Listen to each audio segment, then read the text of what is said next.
नमस्कार दोस्तों। आज हम सुनाने जा रहे हैं एक ऐसी पावन चमत्कारी और कल्याणकारी कथा जो न केवल भक्तों के दुखों का अंत करती है बल्कि जीवन को सुख, समृद्धि और शांति से भर देती है। यह है श्री सत्यनारायण व्रत कथा। एक ऐसी कथा जो घर में श्रद्धा से सुन ली जाए तो दुर्भाग्य भाग जाता है और सौभाग्य स्वयं द्वार खटखटाने लगता है। सत्यनारायण व्रत का महत्व। सत्य स्वयं नारायण है, यानी भगवान विष्णु का ही सत्य रूप। यह व्रत कलयुग में सबसे सरल लेकिन सबसे प्रभावशाली माना गया है। यह व्रत धन, सुख, संतान, नौकरी, विवाह, स्वास्थ्य हर क्षेत्र में समाधान देता है। इस व्रत का पूजन करने से जीवन की सभी बाधाएं समाप्त होती हैं। इसे पूर्णिमा या फिर गुरुवार या विशेष कार्यों की सफलता हेतु किया जाता है।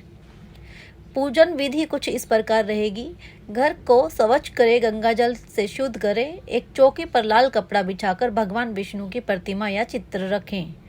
पंचामृत, फल, फूल, पान, सुपारी, तुलसी पत्र, नारियल, मिठाई, चावल आदि सामग्री रखें। धूप दीपक जलाकर पूजा करें। कथा सुनने और सुनाने वालों को शुद्ध होकर बैठना चाहिए। कथा पूरी होने पर प्रसाद को बांटना चाहिए। आइए शुरू करते हैं सत्यनारायण की व्रत कथा। इसके 5 भाग रहेंगे।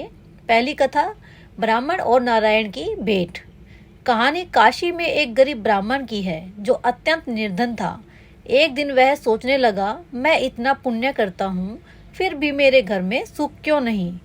तभी भगवान नारायण एक साधु के रूप में प्रकट हुए और बोले, हे ब्राह्मण, यदि तुम सत्यनारायण भगवान का व्रत करो तो तुम्हारे कष्ट दूर हो जाएंगे। ब्राह्मण ने श्रद्धा से व्रत किया और जल्द ही उसके जीवन में समृद्धि आई। दूसरी कथा रहेगी, लकड़ी बेचने वाला गरीब। एक लकड़हारा जंगल में लकड़ियां काटकर बेचता था। एक दिन उसने ब्राह्मण से सत्यनारायण व्रत की बात सुनी। घर आकर पत्नी से कहा, चलो इस व्रत को करें।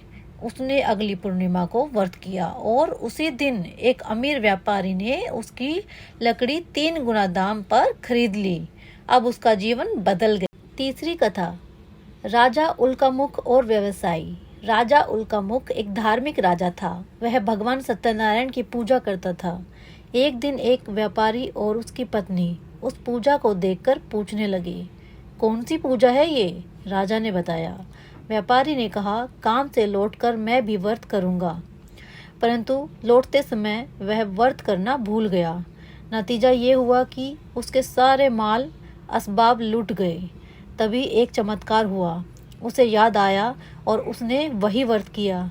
जल्दी ही उसे सब कुछ वापस मिल गया। चौथी कथा, व्यापारी की बेटी और विवाह। उसी व्यापारी की एक बेटी थी। उसका विवाह तय हुआ। विवाह के बाद बेटी और दामाद तीर्थ यात्रा पर निकले। रास्ते में उन्होंने सत्यनारायण व्रत किया लेकिन प्रसाद नहीं चखा।